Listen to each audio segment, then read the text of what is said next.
sobre el problema de salud pública que estamos viviendo, en el contexto de esta pandemia, acerca de este nuevo coronavirus. Y la exposición de hoy día se trata pues exactamente sobre COVID-19, ¿no? Vamos a hablar algunos puntos esenciales, ¿no?, sobre etiología, la sintomatología, diagnóstico, tratamiento y prevención, ¿no? En este pequeño cuadrito que vemos acá abajo, vemos la curva, ¿no?, de la segunda ola que nos está pasando acá en nuestro país, ¿no? A inicio ya hasta el 22 de enero, ¿no? Para empezar, ¿qué es el coronavirus, no? Los coronavirus son tipos de ARN, ¿no?, que van a causar enfermedades de manera leve, como también graves, ¿no?, tanto en humanos como en animales, ¿no? Antes de dar sobre el COVID-19, los nuevos coronavirus en seres humanos se registran los recientes en el año 2002, llamado el coronavirus del síndrome de estrés respiratorio, llamado el SARS-CoV, ¿no? Posteriormente, en el año 2012, surge el coronavirus del síndrome respiratorio del Oriente Medio, en la cual la denominamos con estas siglas, ¿no?, el MERS-CoV, ¿no? Posteriormente, en el año 2019, surge el nuevo coronavirus, ¿no?, y la OMS en el 2020 ya lo denomina como SARS-CoV-2, ¿no?, coronavirus artificial, ¿no? Estas son las etiologías, ¿no? Todos vienen del mismo grupo, ¿no?, lo que había mencionado, ¿no?, del mismo coronavirus. El reservorio hospedero es el murciélago, ¿no? Y acá los agentes receptores, como ven ustedes, es tanto para el SARS-CoV-2 como el SARS-CoV, la angiotensina convertidora, la enzima convertidora de angiotensina, ¿no? 2, ¿no? El tipo 2. Bueno, como ustedes ya saben, pues este virus se origina, pues el SARS-CoV-2 en China, ¿no? En China. Un poco más sobre etiología, que es muy importante que ustedes sepan. Este virus, llamado SARS-CoV-2, contiene una proteína hemaglutinina estereasa, contiene una matriz en la cual hay una glucoproteína transmembranasa, en la cual contiene proteínas estructurales más abundantes, y también contiene, como ven, por eso su aspecto de coronavirus, corona, una espiga de glucoproteína, ¿no? Es una estructura trimérica parecida a una corona y es la responsable de la unión y función de la membrana. Objetivo para la generación de anticuerpos por parte del huésped, ¿no? Por parte del huésped. Entonces, hablando más sobre este virus, perdón, consiste pues primero de una cubierta lipídica.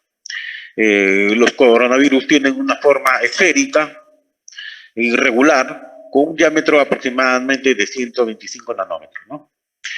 El genoma está constituido, ya ustedes saben, por ARN de una cadena sencilla con una polaridad positiva, ¿no? Una polaridad positiva. Acerca de la sintomatología, hay sintomatologías tanto sistémicas como la que más nos interesa, la respiratoria, ¿no?, que es parte de la exposición de hoy día. La sistémica, podemos ver fiebre, ¿no?, fatiga, producción de esputos, ¿no?, hemoptisis, cefalea, ¿no?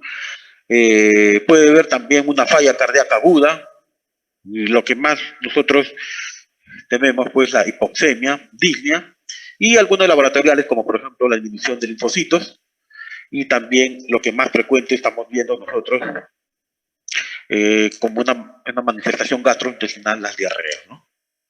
Acerca de los desórdenes respiratorios, tenemos la rinorrea, ¿no? Dolor de garganta. Posteriormente, dependiendo, podemos tener, si afecta al parénquima pulmonar, complicaciones, una neumonía, ¿no? Neumonía, opacidad también a nivel pulmonar, ¿no? Y también, pues, el síndrome posteriormente, el síndrome del sistema respiratorio, ¿no? El sistema respiratorio, que es lo que posteriormente a muchos pacientes conlleva la muerte. Este es otro cuadrito de la sintomatología, no de los síntomas, en la cual vemos cuáles son en órdenes los más frecuentes, ¿no? Y vamos a ver que lo más frecuente es la fiebre, ¿no? Está casi en un 88%, ¿no? Un 88%. El dolor de garganta, más o menos un 67%, ¿no? 67%. Fatiga, 38%. Tos con producción de esputo, 33.4%. Disnea, 18.6%, etcétera, ¿no? Etcétera. Las otras manifestaciones menos frecuentes son las náuseas, diarreas, ¿no? 3.7%. Sin embargo, nosotros podemos también ver que hay signos de alarma, ¿no? Signos de alarma que pacientes, pues, muchas veces son pacientes con sintomatología leve o otros con sintomatología grave, ¿no? Que requieren ya un tipo de un tratamiento ya de soporte, ¿no? Y ahí vemos, pues, los síntomas graves. Tenemos ya la dificultad respiratoria, dolor torácico. En algunos pacientes hay dificultad ya para el habla y alteraciones del equilibrio o del motor. Lógicamente, los pacientes que van a padecer o son más susceptibles a esta enfermedad son las personas mayores, ¿no? Las personas mayores de 60 años, ¿no? Y los pacientes inmunodeprimidos, ¿no? Llámense, por ejemplo, pacientes con VIH, o pacientes diabéticos mal controlados, enfermedades renales crónicas, o alguna patología como EPOC, ¿no? EPIC, etcétera, ¿no? Entonces, en estos tipos de pacientes hay unos síntomas atípicos, ¿no? En ellos ya presenta el cansancio, ¿no? Bajo apetito, ¿no? El día de ayer, no sé si lo que ya hicieron el caso clínico, vimos, ¿no? Hiporexia, ¿no? También en algunos pacientes hay el síndrome confusional agudo y en algunos pacientes, lógicamente los mayores, ¿no? No siempre va a haber fiebre, ¿no? No siempre va a haber fiebre. No siempre va a haber fiebre. En esta diapositiva vamos a ver acerca sobre los periodos de síntomas y contagios del COVID, ¿no? Los síntomas, la persona si se encuentra contagiando o ya se encuentra en un estado inmune y qué porcentaje de muertes hay, ¿no? Entonces vemos nosotros que de 100 personas que se infectan, hay un 30% que son totalmente, o diría asintomáticos, ¿no? No presentan ningún síntoma.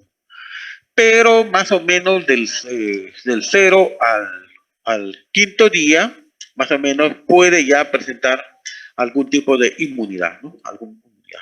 Pero des en cuenta, miren acá, que desde el día 0 hasta más o menos el día 14, esta persona asintomática ya está contagiando, ¿no? Ya está contagiando, ya está contagiando. Porcentaje de muerte, lógicamente, estos pacientes pues no presentan la muerte, no presentan la muerte.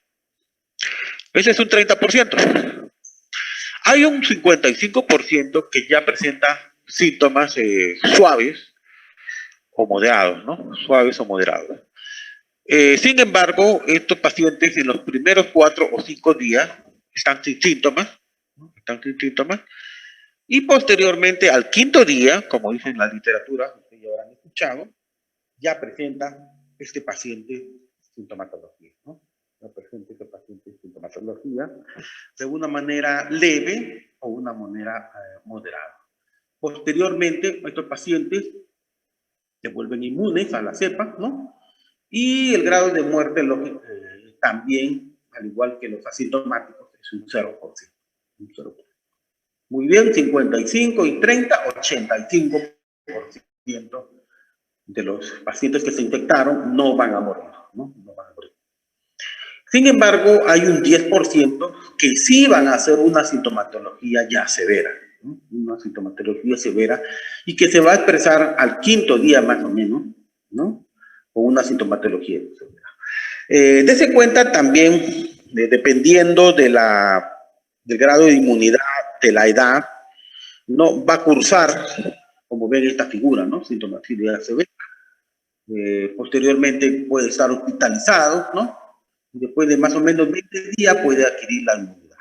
Hay muchos pacientes que a veces, como repito, depende de la inmunidad y depende de su estado, cómo se encuentran, pueden llegar, ¿no? a salvar su vida inclusive, ¿no? Hay otros que no. Tengo escuchado que en 4 o 5 días este tipo de pacientes pueden empeorar y fallecer, ¿no? Fallecer, ¿no? Hoy en día hemos visto en casos de pandemia muchos pacientes el temor de ir a un hospital, ¿no? Muchos pacientes han fallecido, ¿no? En su casa, ¿no? Han fallecido en su casa. Y posteriormente, si 55, 85, no, a ver, 55, 85, 95, un 5% va a dar un estado crítico. Lógicamente, al quinto día aparecen las sintomatologías de manera severa, y estos tipos de pacientes, pues, que tienen muchos criterios como para entrar a UCI, como por ejemplo, un PASI totalmente que se encuentre, pues, con un grado de insuficiencia respiratoria severa, ¿no? Estos pacientes definitivamente requieren entrar a UCI, ¿no? A UCI, ¿no? A UCI. Posteriormente, y parecido a los pacientes que cursan con sintomatología severa, pueden presentar ellos su inmunidad muchos días después, ¿no? Muchos días después. La mortalidad es un poco, ¿no? Un poco es alta, ¿no? Un 50% más o menos de los pacientes que ingresan a UCI llegan a fallecer, llegan a morir, ¿no? En comparación a los severos, un 15%, ¿no? Entonces, esa es la que ustedes alumnos verán, pues, a veces ya ustedes también en el contexto de esta pandemia les preguntarán, ¿no?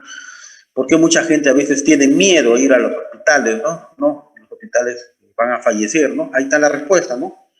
Los pacientes que cursan con sintomatología leve, ¿no? O suave, moderado o asintomáticos no van a fallecer, pero los pacientes que ya tienen una sintomatología severa o crítica tienen más alto rango de fallecer, ¿no? Tienen alto rango. Muy bien, entonces continuamos con la siguiente diapositiva acerca de los factores de riesgo para la enfermedad grave. Vamos a ver. Bueno, esto es, lógicamente con el curso de los meses, ustedes saben que es una enfermedad nueva, van a aparecer nuevos estudios, ¿no? Pueden cambiar estos factores, ¿no? Pero lo que sí se estaba estudiando que son los adultos mayores, ¿no? Una persona adulta mayor de 60 años, ¿no? Las enfermedades crónicas, ¿no? Como les había dicho yo, el EPOC, ¿no? Pacientes que cursan con diabetes, mucho más si el paciente cursa con una diabetes que no está siendo controlada, ¿no? ¿Cuántos pacientes vemos en los hospitales que hacen hiperglicemias? Y las hiperglicemias, pues, para cualquier patología, no ayuda a resolver la enfermedad de fondo, ¿no? Por ejemplo, una infección urinaria, una neumonía, un paciente diabético que no está siendo controlada la glicemia, pues no se va a resolver su enfermedad, ¿no? Otros factores de riesgo tenemos, por ejemplo, los pacientes con cardiopatías isquémicas, ¿no? Pacientes que descompensan, ¿no? Llegan, pues, a tener falla cardíaca, muchos de ellos fallan. La fibrilación auricular es una de las arritmias más frecuentes que tenemos nosotros y siempre, pues, también es un mal factor para esta enfermedad, ¿no? Para esta enfermedad. Los pacientes con enfermedad renal crónica, bueno, esto es un caso que nosotros vemos en este tiempo, que muchos pacientes que cursan con hipertensión y diabetes y que no se controlan, llegan a dañarse el riñón, ¿no? Y son causas, muchos de ellos, de hemodiálisis, ¿no? Este tipo de pacientes tienen alto riesgo, ¿no?, para padecer una enfermedad grave. Los pacientes con cirrosis hepática, ¿no?, cirrosis también son de alto riesgo, ¿no? Y como ya les había dicho, la hipertensión, ¿no?, grado de inmunosupresión, por ejemplo, pacientes con VIH, los pacientes que cursen con cáncer, estos pacientes pues son factores de riesgo elevado, en la cual pues si hay riesgo elevado, hay un alto grado de mortalidad. Otros factores de riesgo están asociados también el embarazo, ¿no?, la edad materna. Ojo, la obesidad. La obesidad también es un factor de riesgo, ¿no? Diabetes gestacional preeclampsia, ¿no? Y acá mencionan también el tabaquismo. Sin embargo, bueno, acá hubo un cursito, que acá les traigo una diapositiva. Estos son análisis preliminar de factores de riesgo de mortalidad en COVID, ya hechos acá en el Perú, ¿no?, en el Perú. Y vamos a ver que las comorbilidades o condiciones de riesgo acá en el Perú, en primer lugar ponen acá a la obesidad, ¿no? ¿Sí? La obesidad, ¿no? En segundo lugar ponen a la edad mayor de 60 años, ¿no? En tercer lugar tenemos a los pacientes que cursan con una enfermedad renal, ¿no?, los pacientes con enfermedades pulmonares crónicas, y también algún paciente que cursen con una enfermedad neurológica o neuromuscular, ¿no?, neurológica o neuromuscular. Los pacientes que cursen con una enfermedad cardiovascular, la cual incluye la hipertensión arterial, la diabetes, cáncer, las enfermedades hepáticas, pacientes con VIH, y miren, más abajo lo cursan el asma, ¿no? El asma, el embarazo, ¿no? Pero estos son estudios que se hizo acá en el Perú, ¿no? Miren, la obesidad, edad mayor de 60 años, la enfermedad renal, la enfermedad pulmonar crónica. Esos son los principales a la cabeza que nosotros tenemos que tener en cuenta. Acerca de la fisiopatología, vamos a ver pues que el SARS-CoV-2 va a penetrar al neumocito, a la célula, el neumocito tipo 2, a la neumocito, empleando como receptor, como ya les había dicho, a la enzima convertidora de angiotensina 2, ¿no? Que es una exopeptidasa de membrana que está presente en el riñón, pulmón y corazón. Estos productos finales tienen efectos tanto vasodilatadores, antifibróticos, antiinflamatorios y favorecen la nutriesis. Por tanto, reducen la tensión arterial, contrarregulando la acción de la angiotensina 2. Pero bien, acá tenemos este cuadrito, o esta diapositiva. Vemos acá el espacio alveolar, ¿no? Vemos acá estos coronavirus. Y este es el neumocito tipo 2, ¿no? Este es el neumocito 2.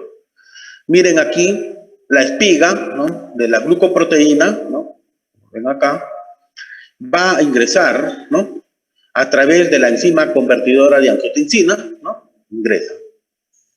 Posteriormente hay una endocitosis de este virus con la ayuda de otra proteína, ¿no?, la serina proteasa 2, perdón.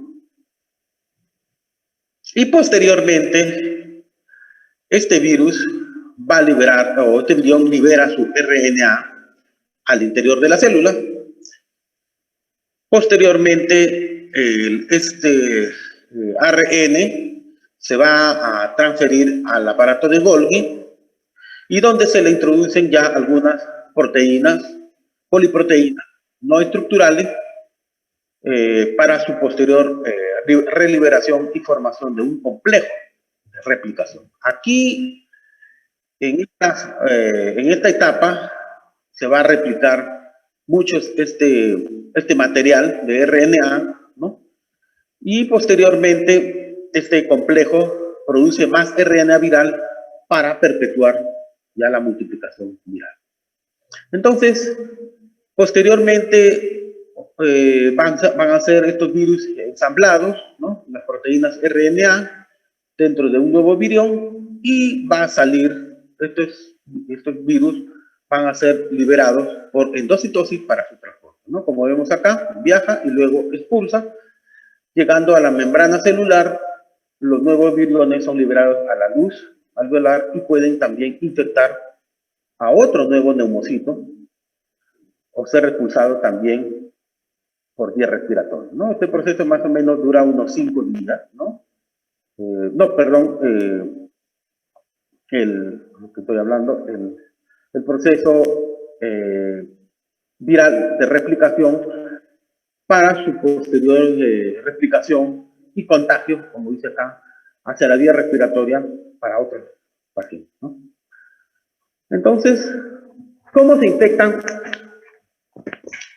el COVID a nuestras células, ¿no? Lo que les estaba diciendo, primero se van a transmitir fundamentalmente mediante gotas, ¿no? Mediante gotas de vía respiratoria de una persona que ya es infectada, ¿no? El periodo de incubación es de 4 a 5 días y el periodo de replicación es de 5 a 6 días después de que aparecen los síntomas, ¿no? Después de que aparecen los síntomas. Entonces, más o menos esto es lo mismo que yo les estaba explicando en la diapositiva anterior. El punto de entrada es la enzima convertidora de angiotensina 2, ¿no? Y va a favorecer esta nueva proteína, ¿no? La proteasa para su entrada.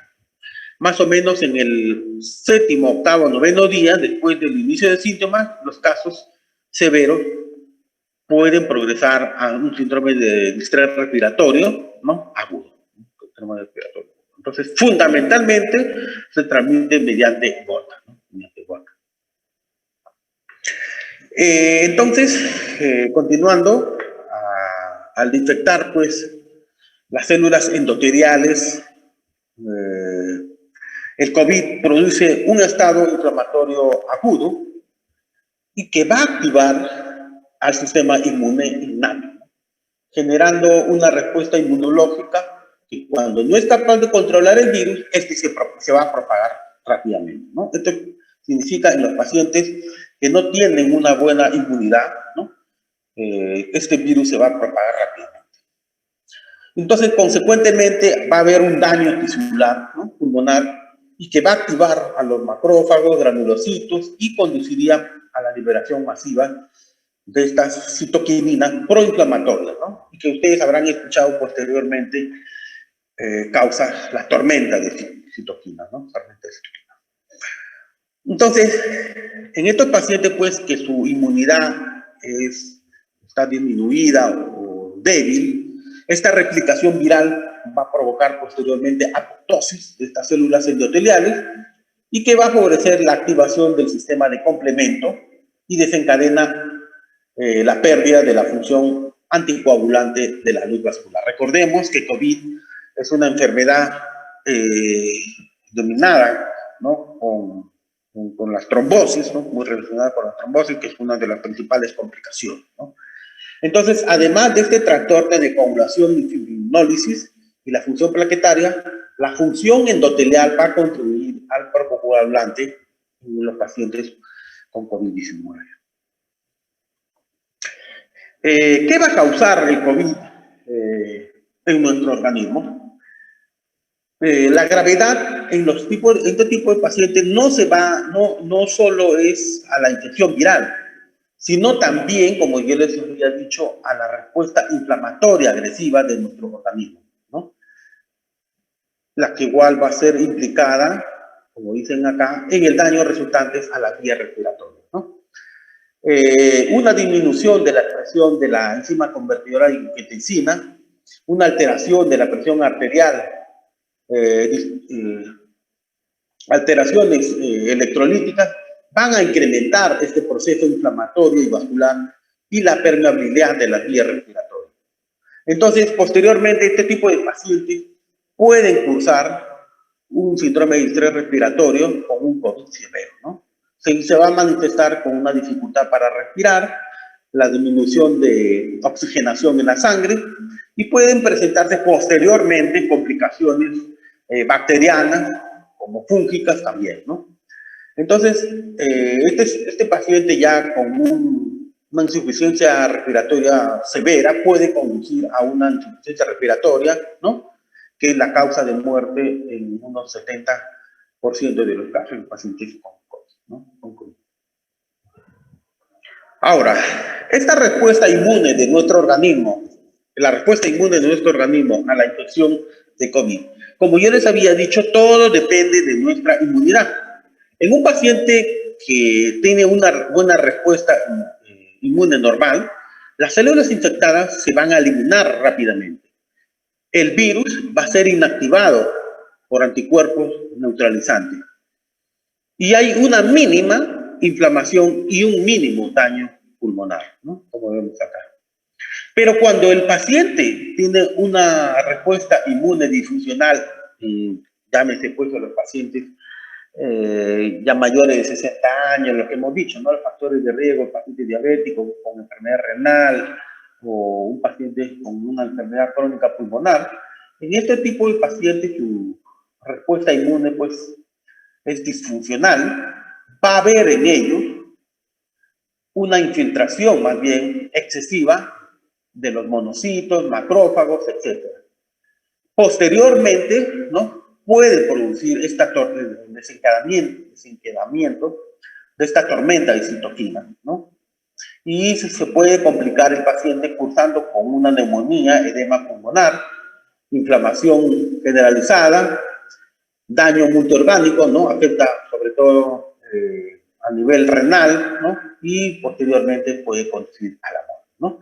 Entonces, todo esto depende también de nuestra respuesta inmune, cómo va a actuar el COVID-19 en nuestro cuerpo.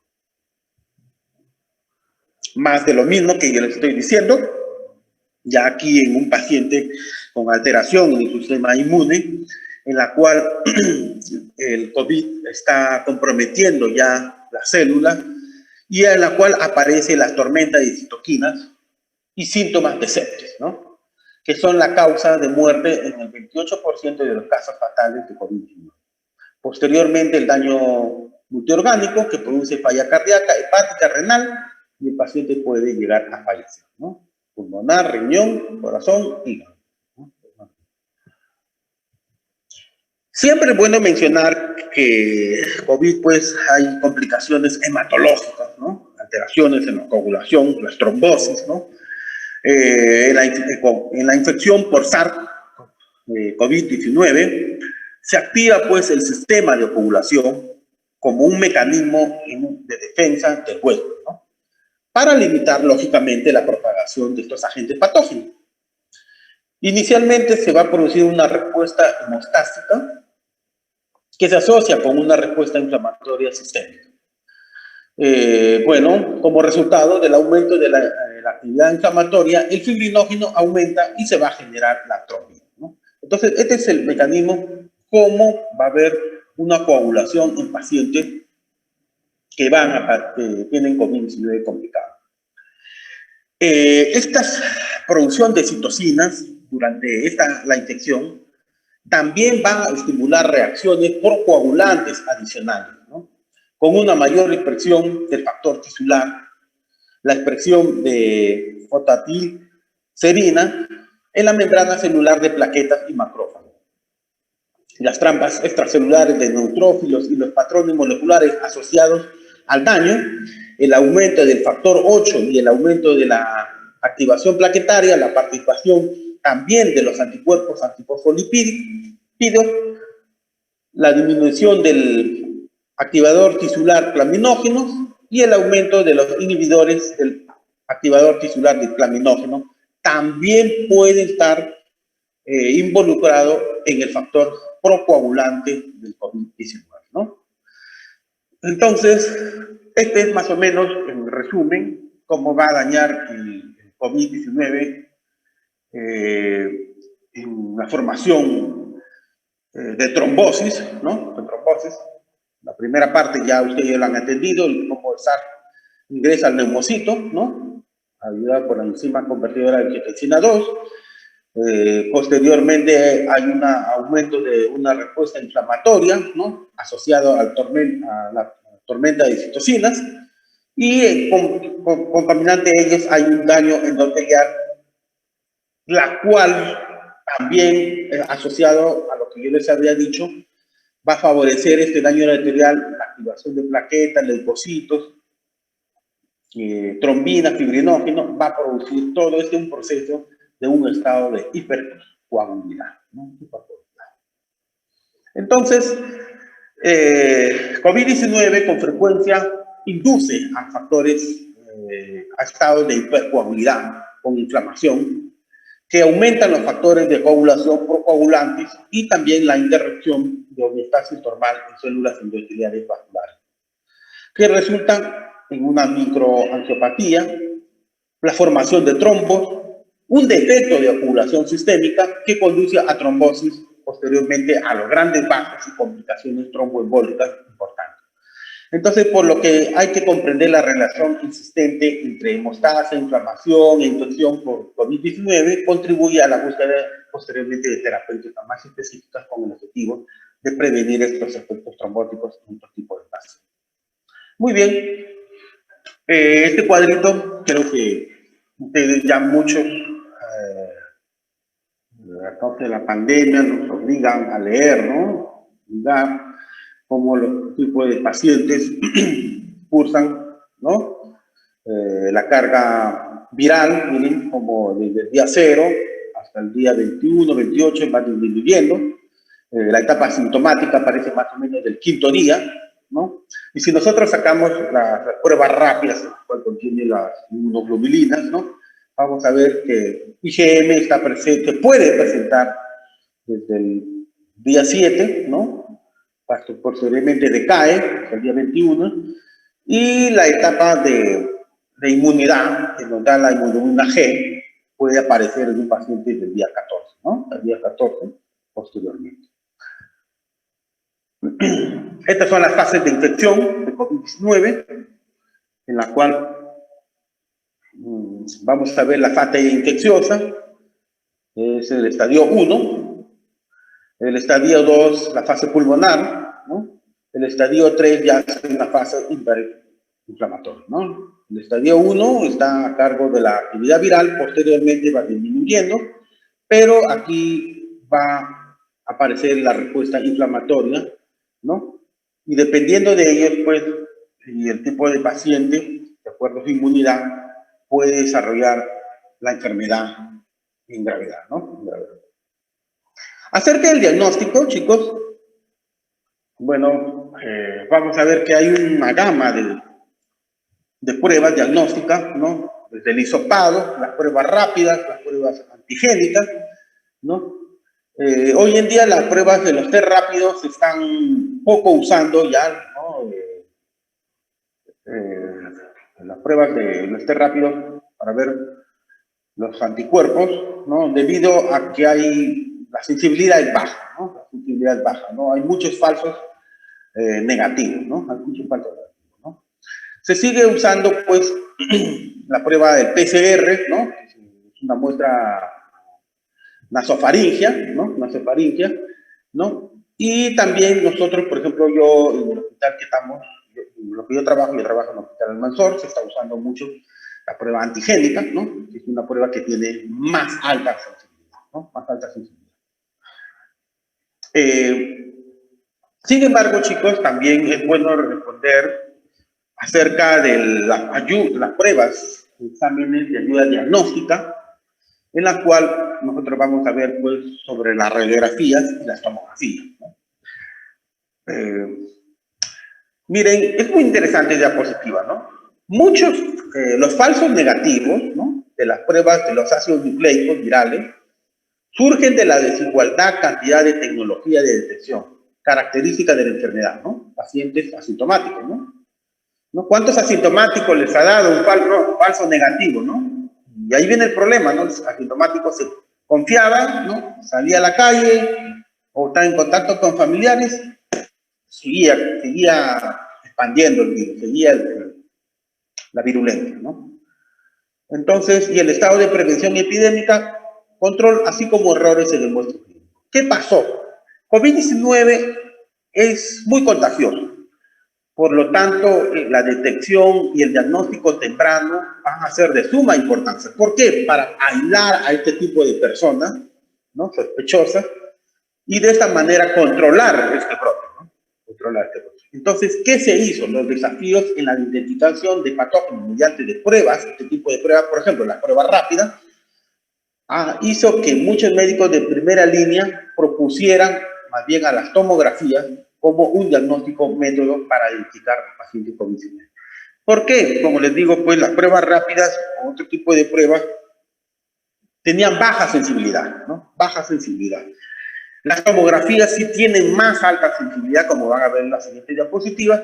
Entonces, muchos médicos proponemos, ¿no? Yo, por ejemplo, también, ¿no?, la tomografía como un método diagnóstico para identificar pacientes con COVID.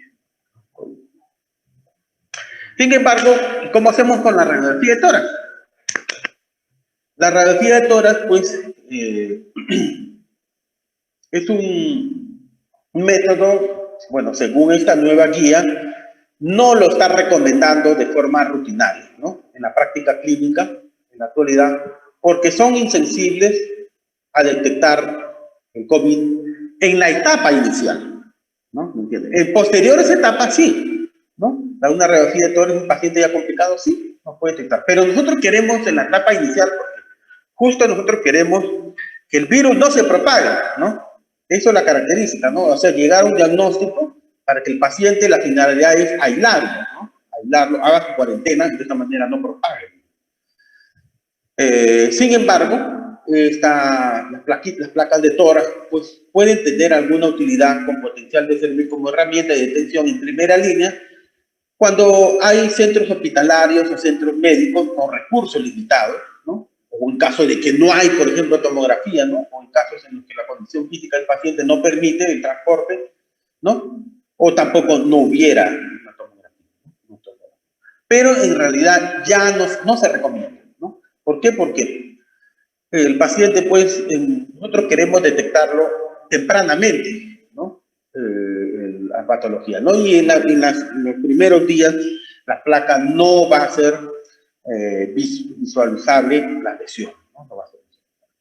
Entonces, surge para ello, pues, la tomografía. Y la tomografía, pues, se recomienda encarecidamente porque es muy sensible para detectar una enfermedad temprana, ¿no?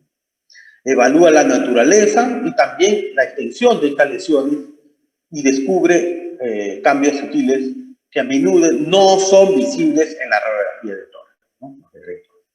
Las características de imágenes, como van a ver con las diapositivas siguientes, hay lesiones que describen con los siguientes factores: la distribución, cantidad, forma, patrón, densidad y algunos signos concomitantes.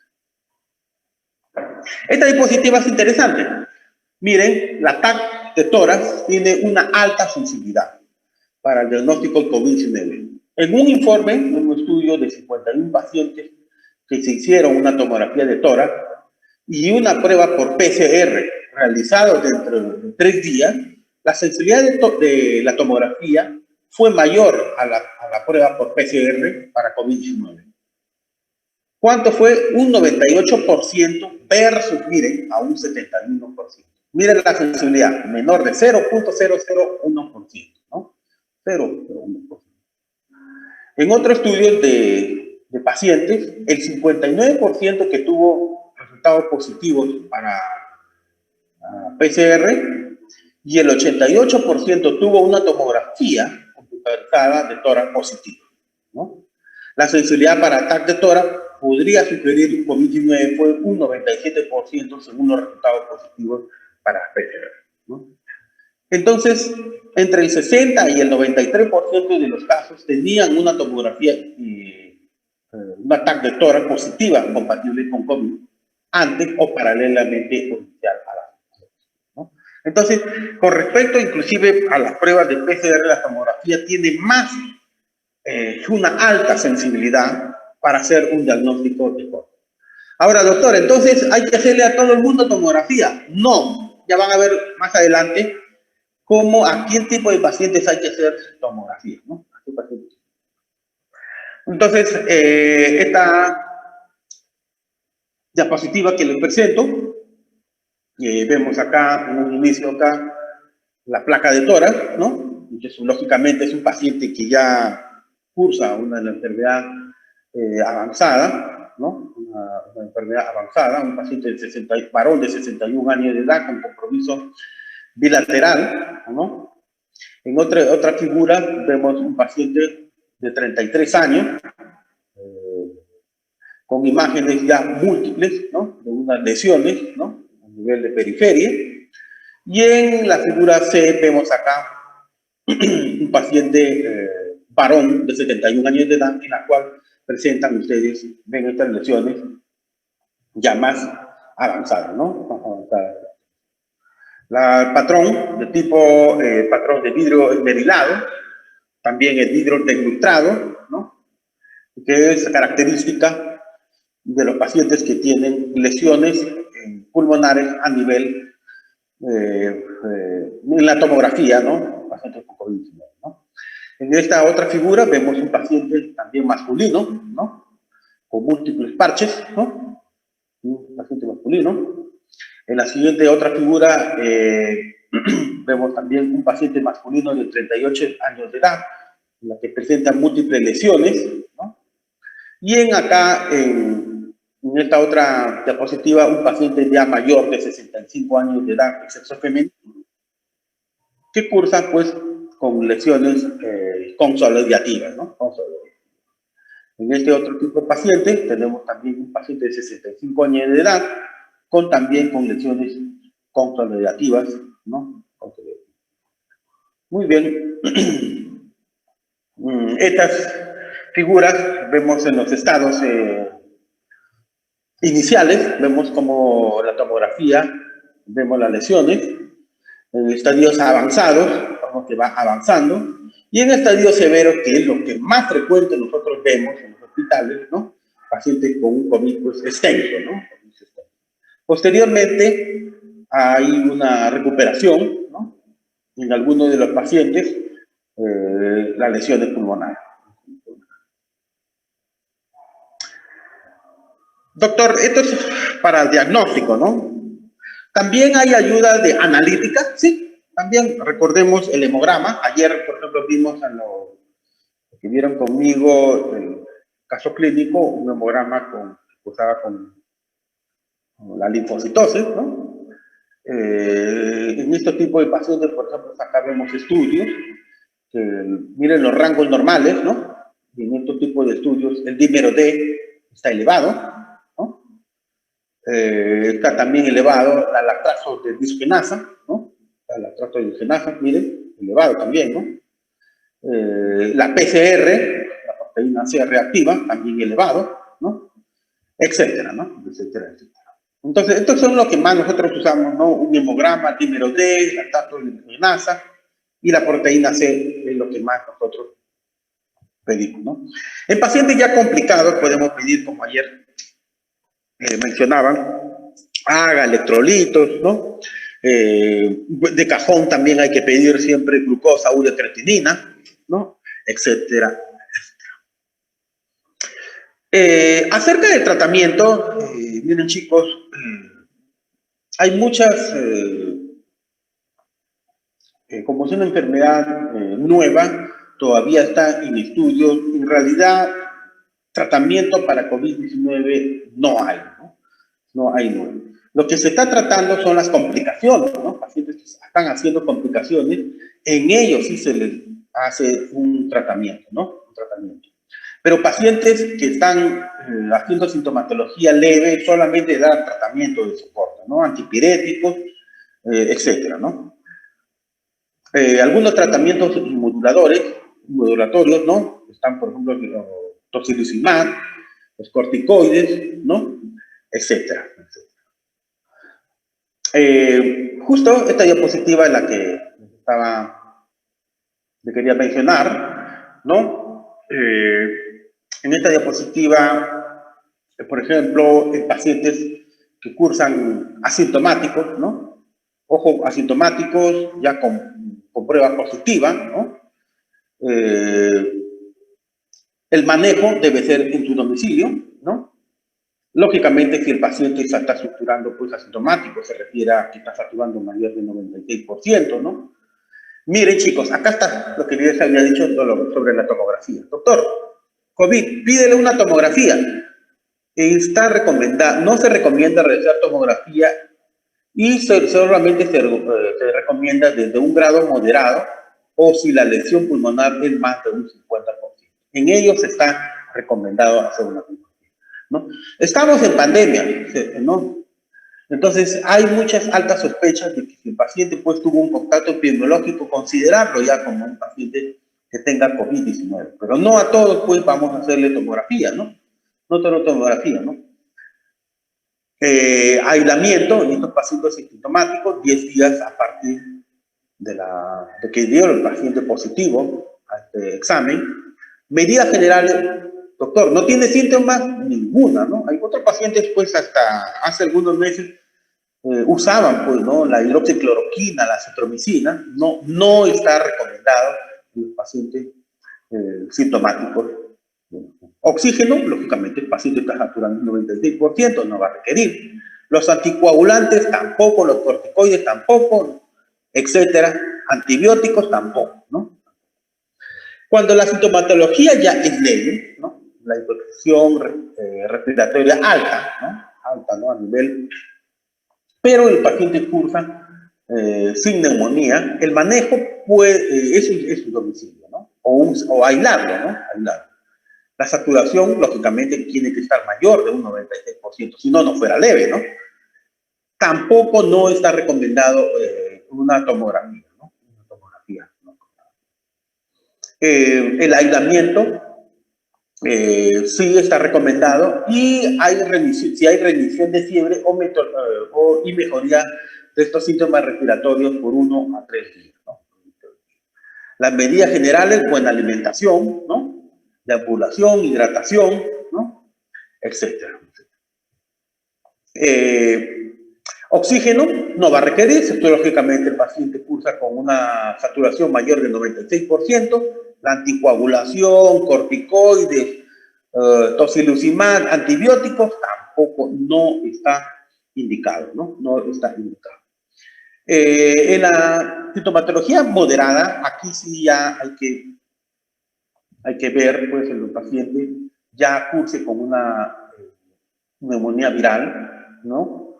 La saturación lógica está en mayor del 94%, bueno, tampoco hay que estar en estrecha vigilancia, ¿no? No va a requerir oxígeno, lógicamente está saturando el 94%, ojo, tampoco está indicando la anticoagulación y los corticoides, ¿no? Que es lo que más estamos usando, ¿no? Ustedes ven muchos pacientes que van a las emergencias de los hospitales, ¿no? Y doctor, ya me dio hidroxicloroquina, ya me dio acitromicina, ¿no? Etcétera, ¿no? Cuando ya la sintomatología aquí es severa, que se manifiesta por un PAFI menor de 300 o de 100 a 300, como dice acá, una frecuencia respiratoria, el paciente está polineico mayor de 30, ya este manejo ya no es en domicilio o centro domiciliario, sino ya en un hospital, ¿no? Igualmente para un paciente que ya curse con un PAFI menor de 200, en este paciente es crítico, el manejo ya debe ser por UCI. Lógicamente, estos pacientes están saturando menor del 93%, ¿no? Y acá en los pacientes críticos, menor del 92%, pese a que ya hay una paciente con oxigenoterapia, ¿no? En estos pacientes sí está ya, pues, indicado la tomografía, ¿no? Sí, la tomografía, el aislamiento, ¿no?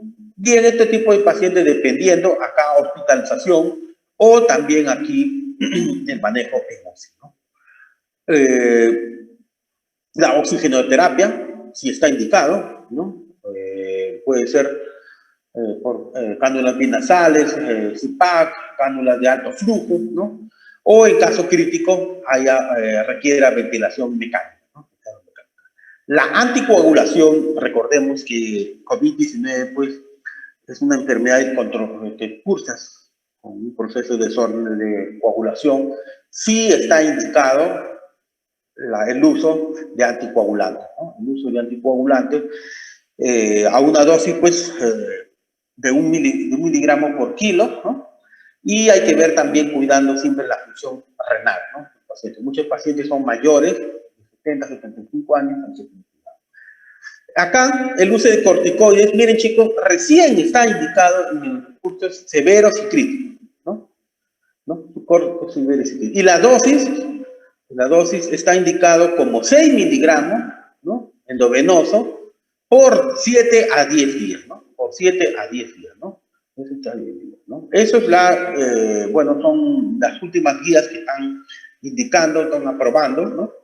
El uso de corticoides endovenoso, ¿no? Dexametasona desinfectada, ¿no? Y bueno, en los otros, el uso de tocilizumab, remdesivir, bueno, aquí siempre lo indican siempre y cuando hay una ventilación mecánica o uso de corticoides, ¿no? Etcétera, etcétera, ¿no? Entonces, esto es lo que más nosotros manejamos, ¿no? Cuándo dar antibióticos, cuándo usar oxígeno, cuándo usar corticoides, cuándo llevar a un paciente al hospital, ¿no? Cuándo hacer tomografía, ¿no? Entonces, este cuadrito es muy interesante, ¿no? Interesante. Entonces, continuando, ya ustedes ya saben, pues, otra gran medida para ustedes, para todos nosotros, en este tiempo de pandemia, lo más importante, pues, sigue siendo la prevención, ¿no? Sigue siendo la prevención, ¿no? Y la prevención se hace, pues, ¿no? Siempre el uso del lavado de manos, ¿no? Frecuentemente con agua y jabón, y si no estamos, pues, en casa, pues, al menos, llevar, pues, una solución de alcohol, ¿no? Para siempre desinfectar. Siempre cuando nosotros tosemos o estornudamos, taparnos la boca, ¿no? Y la nariz con pañuelos desechables o con la cara interna del codo, ¿no? De una manera para no dispersar pues, la gota, ¿no? Y siempre lavar las manos enseguida, ¿no? También, pues, el buen uso de la mascarilla, ¿no? En estos tiempos que muchos pacientes usamos mal la mascarilla, ¿no? Debajo de la nariz, ¿no? Sin ajustar, ¿no? Etcétera. Ahora, o el otro caso, también mantener una distancia de seguridad entre 1 o 2 metros entre las personas, ¿no? Evitar tocarse zonas con mucosas, ¿no? Nariz, boca y ojo, no, nariz, boca, ojo, cuando los pacientes pues no se han hecho higiene de manos, evitar también todo contacto físico, ¿no? El saludo de manos, saludo con besos, ¿no? Y esto también es muy importante, ¿no? También en estos tiempos que están...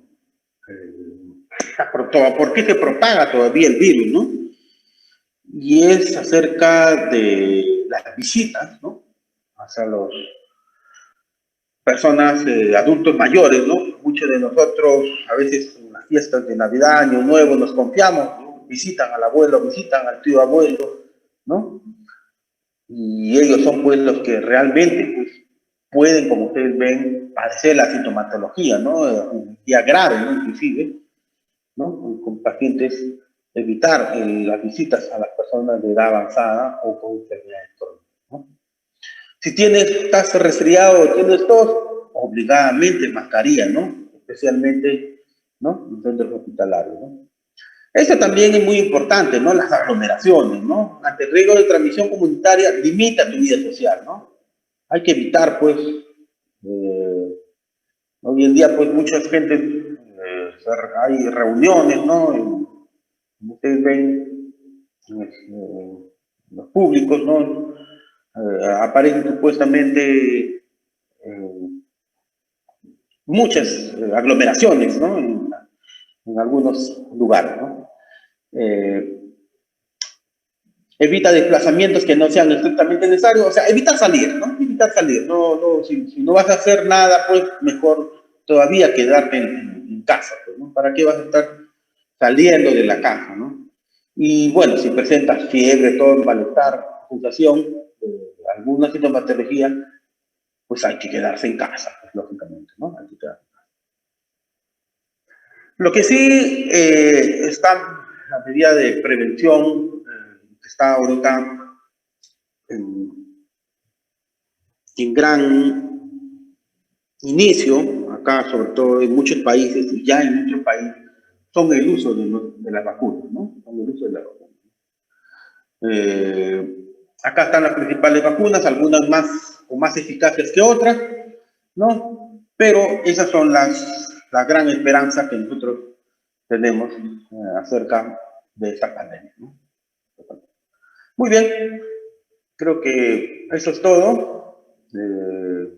Espero que ustedes hayan sacado el